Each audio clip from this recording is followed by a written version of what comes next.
Today, I'm hosting a Christmas party for 20 family members. Make sure you don't embarrass me. I was completely baffled by Sean's declaration. I was sure the Christmas party was supposed to be at Sean's brother's house. After a while, my father-in-law and mother-in-law arrived. Seeing me clutching my stomach and breathing heavily, they clenched their fists and looked furious. The next moment, my mother-in-law shouted Sean and went back to the living room. In the living room, my father-in-law grabbed Sean by the collar, and the next moment, a loud smack echoed through the room. My name is Kelly Oakwood. I'm a 31-year-old housewife. I married Sean when I was 28. We met at a restaurant we both frequented. We were both regulars there and knew each other by face, nodding in acknowledgement whenever we saw each other. It was a casual acquaintance at first, but one day, when the restaurant's popular dish was down to the last one, Sean kindly offered it to me. Sean is a big guy with a loud voice to match. He's assertive, but at that moment, he bashfully said please, go ahead, and gave me the dish. His shy demeanor and large frame seemed so out of balance that I found it adorable. In hindsight, it was a complete oversight on my part. We exchanged numbers and went on several dates. Our first date was at a burger place, and on the next date, he took me to a fashionable bar while I was wearing casual shoes, without consulting me. Sean lacks consideration and has a habit of making decisions on his own without consulting others. Sean, who works for a major electronics manufacturer, seemed successful and boasted about being the first among his peers to advance in his career. His tendency to act unilaterally was a frequent topic of his pride. Perhaps love is blind, as I mistook Sean's behavior for masculinity. Looking back, this was a grave mistake. Sean proposed to me on our third date. I thought it was too soon, but he had already booked a wedding venue. I was more surprised by his initiative than anything else. Eventually, I gave in to Sean's persistence, and we had a whirlwind marriage within a few months. My parents were surprised but were also overwhelmed by Sean's assertiveness. Sean wanted me to quit my job and become a housewife upon our marriage, but it was too sudden, and I couldn't leave my job. I told Sean I would work until we had children, and he reluctantly agreed. Sean was the type who wanted his wife to take care of the home. The first year of our marriage was blissful, without any major issues. Sean continued to make decisions unilaterally, so things like buying a car or choosing a new home were done without my input.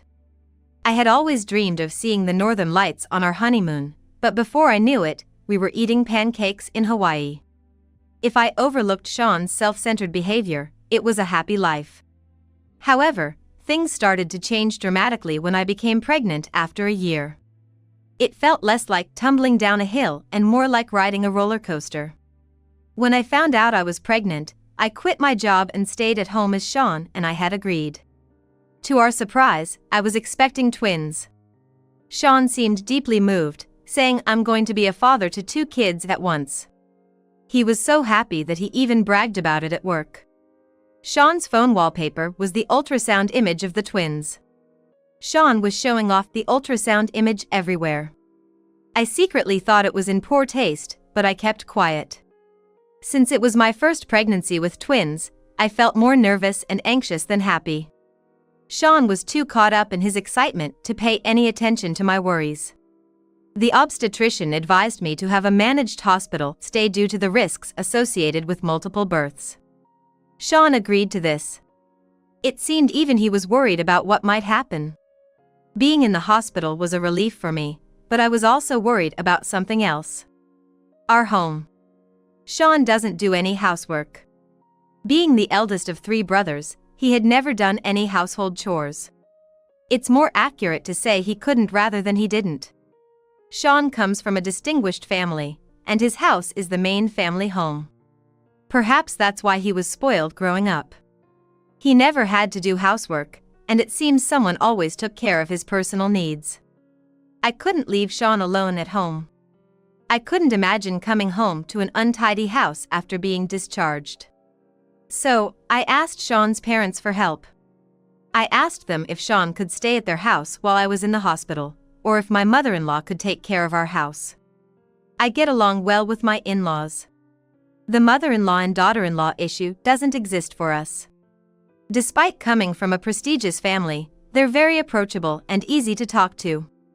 Because Sean is incapable of doing housework and has a self-centered nature, my in-laws were very grateful that I married him.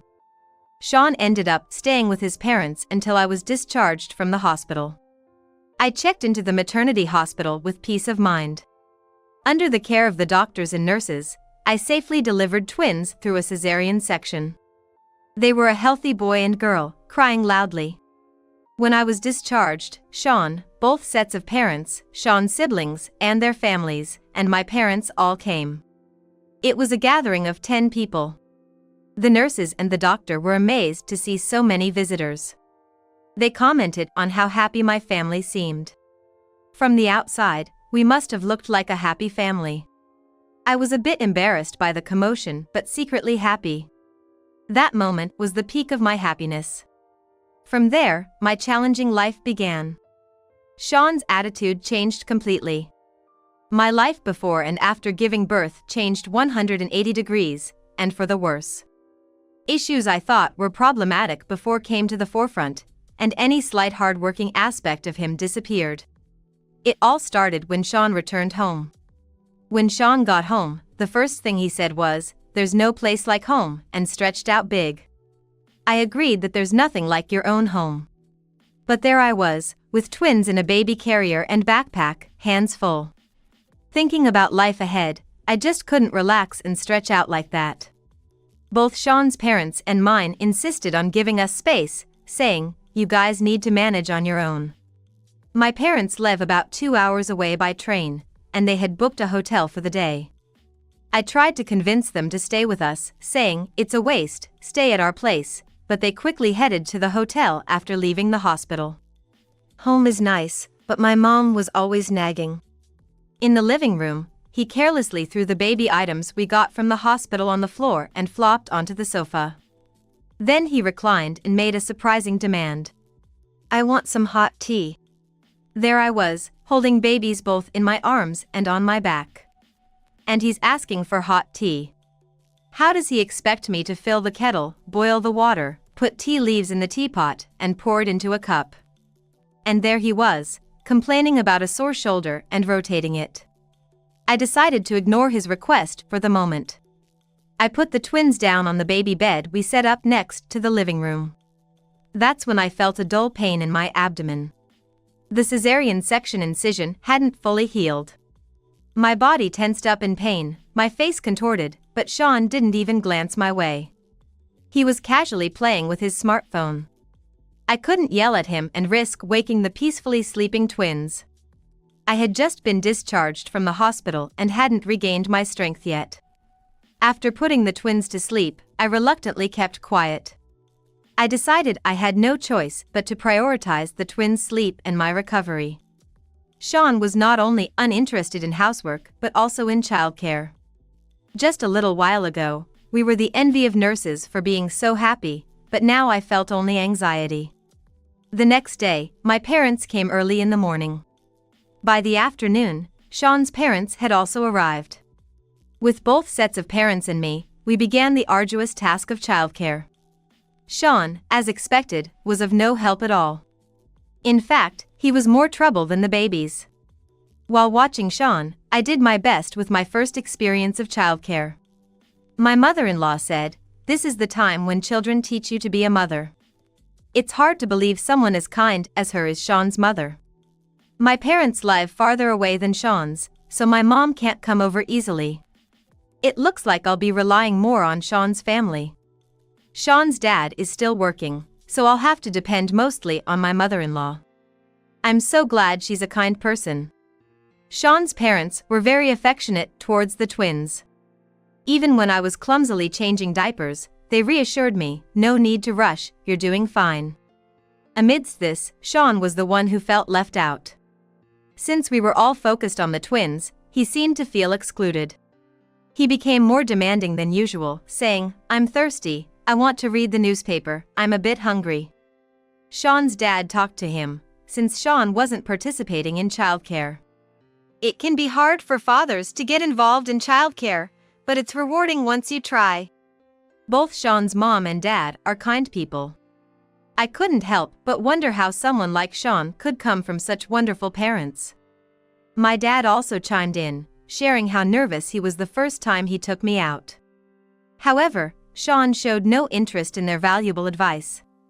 All that came from him were half-hearted responses like, "Oh, and is that so?"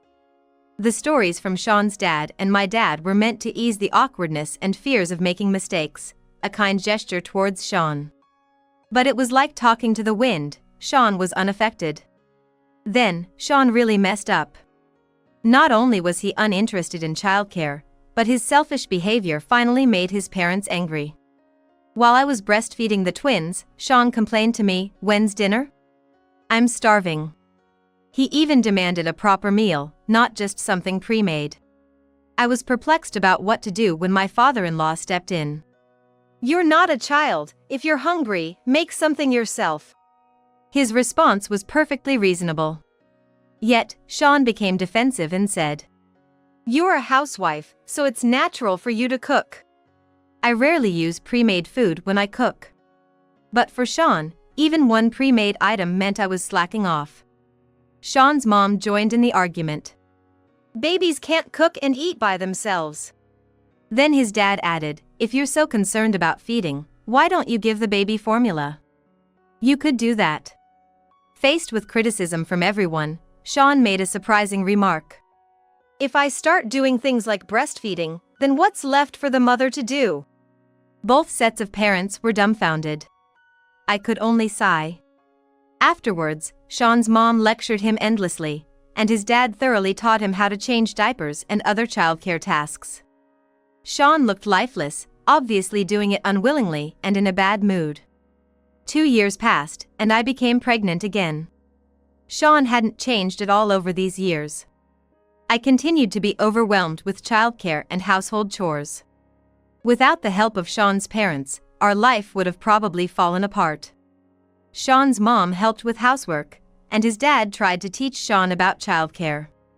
Meanwhile, Sean seemed to resent his parents' involvement, always finding excuses to go out. Sean claimed he was busy with business trips and overtime, but I think he just didn't want to be at home. This pregnancy wasn't twins, but my morning sickness was worse than before. Especially the smell of cooked rice was unbearable, so inevitably, bread became a staple at our table. Sean was unhappy about this too, constantly complaining that he wanted freshly cooked rice. Angered by this, his mom told him, "If you want a meal, make it yourself." Surrounded by his parents, Sean reluctantly cooked the rice. Regardless of how it looked, I tried to eat the meal he prepared for the first time. However, due to my morning sickness, I couldn't finish it. Sean exaggeratedly sighed at the sight of the uneaten food. "I went through all this trouble, and this is it? If it's too awful to eat, just say so," he said before storming out of the house. About an hour later, Sean returned. From that point on, he stopped doing any household chores or childcare. His excuse was, "You're just wasting people's kindness." Unashamed, Sean started going out fishing on weekends as his hobby. On weekdays, he would go out for drinks, citing work commitments, and come home late. There were days I didn't even see his face. Realizing this couldn't go on, I apologized several times about the meal and asked for his help around the house. I requested him to come home a bit earlier on weekdays and to spend at least some weekends at home. I was hoping he would spend even a little time with the twins. But Sean's response was unbelievable. "I've taken care of the twins for 2 years. You should be used to it by now," he said before leaving for fishing. He even said, "It's only one baby this time, not like I can do anything." The 2-year-old twins, thanks to Sean's indifferent attitude, were not at all attached to him. In fact, they seemed to dislike being around him. They would frown and look like they were about to cry whenever Sean walked by. My biggest regret is wondering why I got pregnant with a 3rd child. I must have been fooled by Sean's occasional kind gestures. It's unfortunate, but there's nothing I can do about it now. The baby in my growing belly is innocent. Despite my mixed feelings, my pregnancy progressed smoothly, and I reached full term. like the last time, I was scheduled for a cesarean section. Having experienced it before, I knew what to prepare for the hospital stay. However, the due date being right after Christmas meant a hectic holiday season. There's a big family gathering at Sean's parents' house for Christmas, but I won't be able to attend this year. The biggest problem with this childbirth is Sean. This time, there's the additional responsibility of taking care of the twins. It seems impossible without Sean's help. I wished Sean could take time off work to match the birth, but I doubt that will happen. As a last-ditch effort, I asked Sean if he could take care of the kids after he got back from work. His response was cold and devoid of any kindness. I can't make that kind of promise. What he said next was even worse. It's embarrassing for a man to take time off work for his wife's childbirth. It's like being a useless husband under his wife's thumb. I couldn't hold back and was about to retort when Sean demanded dinner. This stopped me in my tracks, and I lost the will to argue. Upset by my request, he continued to complain during dinner. At 2 years old, they should be able to eat by themselves. Sure, they might be able to eat, but they can't cook. Sean lacks that kind of imagination. I was so annoyed that I snapped back. Well, you should be more capable than a 2-year-old. Why don't you show them how it's done? Unfazed by my sarcasm, Sean said something outrageous. I'm the breadwinner. You're all living off what I earn. So you should be grateful and make me dinner. I couldn't understand his logic. His arguments were too far-fetched. Until I went to the hospital, Sean kept saying, I'm the one providing for you. I never intended to quit my job. It was Sean who pushed the idea of me being a stay-at-home wife after we got married. Every time he says, I'm providing for you, I think to myself, what nerve. Frustrated, I reached the week I was scheduled to be admitted to the hospital. Then, Sean made another tactless comment. You should attend the Christmas party. I couldn't understand why he would say that. Apparently, it looked bad for the head of the family to attend alone. He had no understanding of the pain and risks of childbirth. Childbirth is a life-risking endeavor. Sean's unreasonable demands continued. Why do I have to attend alone? Who's going to cook and serve drinks? It's as if he mistook me for a servant or a maid. The idea of risking my life for Sean's reputation was unbelievable. Sean often comes up with such ideas. We went back and forth with come and it's impossible several times. Finally, my father-in-law talked to Sean, and it was decided that I wouldn't attend. As the new year approached and the day before my hospital admission arrived, Sean was still sulking. Unfortunately, today was the day of the Christmas party. On the day of the party, I was lying down with a tight belly next to the twins. Suddenly, I noticed Sean standing over me. With sleepy eyes, I looked up at him. Today, I'm hosting a Christmas party for 20 family members. Make sure you don't embarrass me. What was Sean thinking? I was totally confused by his statement. I was sure the Christmas party was supposed to be at Sean's brother's house. Sean squatted down and shook my shoulder. Prepare a meal for 20 relatives and some desserts that women would enjoy, he said. It seemed Sean had unilaterally decided to host the Christmas party at our house. Everyone in the family, including Sean's parents, had been considerate about our twins and my current pregnancy. I couldn't understand why suddenly 20 people were coming over today. I hadn't noticed, but there were missed calls from my mother-in-law and father-in-law on my phone. I'm due to be hospitalized tomorrow. I could go into labor at any moment. Hosting 20 relatives in such a condition is absolutely impossible. I told Sean, it's impossible to do all this at the last minute. I asked, even if it costs more, can we have a catering service or something? I even humbly suggested. But Sean exploded in anger. I said we're doing it at my house. Are you trying to embarrass me? As the wife of the eldest son of the main family, you should keep up appearances. Sean was imposing his selfish will on me. Continuing with outdated notions like a wife should just be quiet and obey her husband. I no longer had the energy to argue back. When I fell silent, Sean seemed to take it as agreement and smiled. Then he said, "I'm going to pick up the relatives now, so you get everything ready for hosting," and left immediately. With everything so arranged, I couldn't refuse. It would cause trouble for all the relatives. So, I started to prepare, despite my large belly. I emailed Sean, "I can't go shopping now, so I'll have to make do with what's available." Thinking about my hospital stay, I had stocked up on food for Sean. So the fridge was nearly empty, no matter. I managed to prepare the food while pressing on my tight belly. For drinks and alcohol, which I was short on, I decided to order delivery. Just as I finished all the preparations, I got a message from Sean that he was on his way home. In just 2 hours, I had managed to prepare the meals and drinks. I wanted to pat myself on the back. I put the twins to bed in the back room as they were starting to doze off. Soon, I heard voices and the front door opening. I went to the entrance to greet everyone. My mother-in-law and father-in-law asked me if I was okay. Their call earlier must have been out of concern. I just smiled vaguely, unable to say much else. The living and dining rooms were packed with 20 people as the Christmas party began. I was busy serving food and pouring drinks, with no time to sit down.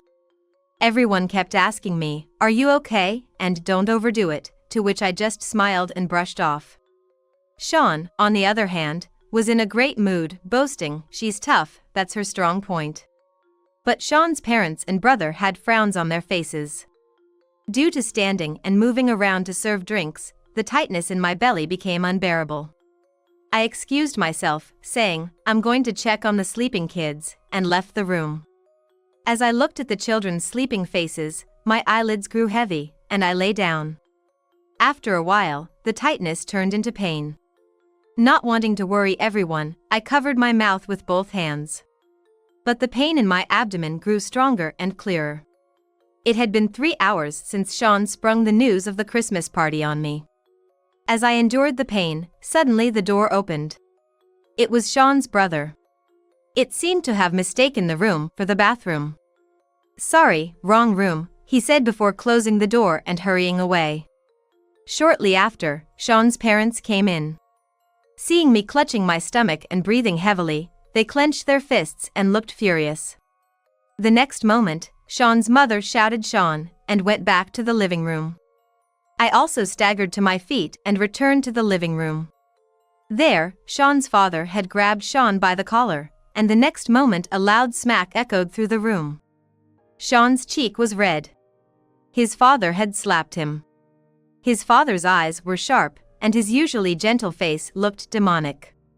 Even I, who wasn't being scolded, was taken aback. Sean was frozen in shock, his eyes wide open. "What are you doing?" His father yelled so loudly that Sean flinched. All the relatives who had been drinking and chatting stopped and stared at Sean in silence. "Do you understand Kelly's condition?" Sean's mother glared at him with a fierce look. One of the relatives noticed me and offered me a seat on the sofa. Others began to confront Sean. "You said the delivery wasn't due yet, but she's about to give birth. I thought you said she was still in the safe period," were some of the comments I heard. Apparently, Sean had told the relatives that my delivery wasn't due yet to get them to come. He had told his parents that there were no signs of labor yet, and my hospitalization was postponed. Everyone started looking at Sean with contempt. Relatives with children the same age as the twins were there, and some of them were saying, "I can't believe it." Women were heard saying, "If I were in her shoes, I'd be horrified, this is unforgivable, and he's the worst kind of husband." Others were saying, "We didn't know, sorry, and Sean deceived us." The atmosphere was more like a funeral than a Christmas party. Unable to bear the tension, Sean started making pitiful excuses. "She's using the twins and her pregnancy as an excuse to slack off on housework." Everyone focused on Sean, shocked at what he was saying. "That's why I made her cook for 20 people today and serve drinks." What he was saying made no sense to me. And probably even less to everyone else. But Sean continued. "She's been slacking off. This doesn't even make up for it." There were murmurs of disbelief. He made her cook? And for 20 people? Sean began to sweat under the accusing glares. A female relative suggested they break up the party and began cleaning up. The twins' cries could be heard from the back. Sean's parents headed to the twins. Sean's brother has a child about the same age as ours. He looked at Sean with contempt and muttered softly, "He's the worst." Sean was being called the worst as both a husband and a father, shrinking under the scrutiny. His usual assertive and arrogant demeanor was nowhere to be seen. Suddenly, my belly started to hurt. The intervals of pain were getting shorter. It was probably labor. I called out to Sean, who was being scolded and shrinking away. But he didn't respond. Someone asked me, "Should we call the hospital?" and I nodded slightly. Another person brought me a phone, and I called the hospital. They told me to come right away. I informed everyone, "I'm going to the hospital now," but couldn't get up. Sean's brother suggested calling an ambulance, and that's when Sean reacted. "If you call an ambulance, tell them not to use the siren. It's embarrassing if the neighbors find out." I couldn't believe he was more concerned about appearances than my condition. Everyone was stunned by his words, and Sean continued. "Go by yourself. It's your fault for ruining the mood anyway." It definitely wasn't my fault, it was all because of Sean's lies. Everyone else must think the same. Amidst the stunned silence, another smack was heard. Sean's mother had returned and slapped his cheek. Sean, his cheek held, was tearful. "I never thought you would be such a rotten person. Giving birth is a life-threatening endeavor." Behind her, Sean's father was holding the twins, looking furious. "The pain Kelly is experiencing is nothing like this," he exclaimed, trembling with anger and carefully setting the twins down. "I'm not in the wrong. It's because I'm the one supporting them," Sean insisted, saying it was my fault for embarrassing him in front of others and that he wasn't to blame. Even in this situation, he was flaunting his elitist attitude. Of course, no one sympathized with him. The sister-in-law raised her hand. "I haven't been drinking, I can drive." Everyone cheered. It was decided she would drive our car, and people began to move quickly, helping with my hospital bag and cleaning up. The bag was ready in the bedroom, so I asked Sean's mother to fetch it. Sean's father started helping with the dishes. Sean alone, rubbing his slapped cheek, muttered, "If you weren't my parents, I'd sue you." His face turned red. Perhaps embarrassed at his wounded pride. Meanwhile, the twins started crying loudly because of the commotion. The men took turns comforting them while the women hurried to clean up. Sean didn't help at all. Everyone else seemed to have stopped paying attention to him. I felt utterly disgusted with Sean. I honestly thought I no longer needed such a useless man. Sean's brother, who's good at entertaining children, started playing with the twins. He said, "I often play with kids at home, so leave it to me," and started playing with the twins. I managed to stand up with support and informed him about the toys in the kids' room and that they didn't have any food allergies. I added that he could use anything in the fridge. Sean kept muttering, "I'm not wrong," but I ignored him and headed for the door. Sean's sister-in-law then drove me to the hospital. Upon arrival, a nurse quickly called a doctor, who took me to the delivery room. It seemed labor could happen at any moment. As expected, as soon as I was on the delivery bed, I gave birth. It was a relief that the delivery was smooth. The only one who suffered was my sister-in-law. She couldn't go home and had to stay until the next morning. The day after I safely gave birth, Sean's parents came to the hospital with the twins. After the incident, Sean sulked in a corner of the room, drinking canned beer. Sean's father took him to the bedroom. Not wanting the children to see their father being scolded, a thoughtful gesture from him. I heard Sean's father scolded him all night. And Sean looked deflated. Sean's father told me this with a wry smile. After a while, Sean came to my hospital room. In front of his parents, he was meek and apologized in a low voice, saying, "Sorry about yesterday." The fact that both his parents had hit him seemed to have a significant impact on him. Sensing the situation, Sean's parents left us alone. As soon as they were gone, Sean's attitude changed. "I was slapped by Dad and Mom because of you." He continued to complain about how I was inconsiderate and not thoughtful enough. At that moment, I was utterly fed up with Sean. I firmly decided to divorce him. Despite feeling anxious about becoming a single mother of 3, I knew I couldn't stay with Sean. I pressed the nurse call button without hesitation. A nurse came right away. Sean's parents followed her, returning to the room. "He's a stranger to me. Please ask him to leave." The nurse looked confused, but Sean's mother understood and promptly escorted Sean out of the room. Sean's parents left the hospital with him. Before they left, they told me my parents would come in the afternoon. Indeed, my parents arrived later that day. I told them about the previous day's events and my decision to divorce Sean. My parents initially thought Sean had cheated when they heard about the divorce from Sean's mother. They had been under the impression that divorce meant infidelity. They never imagined a heavily pregnant wife being commanded by her husband to prepare for a Christmas party and serve drinks. I explained everything to my parents, including being forced to cook for 20 people and serve drinks, how hard it had been, and how much I had endured. We all cried as I spoke. By the end of our conversation, we were smiling, relieved after crying.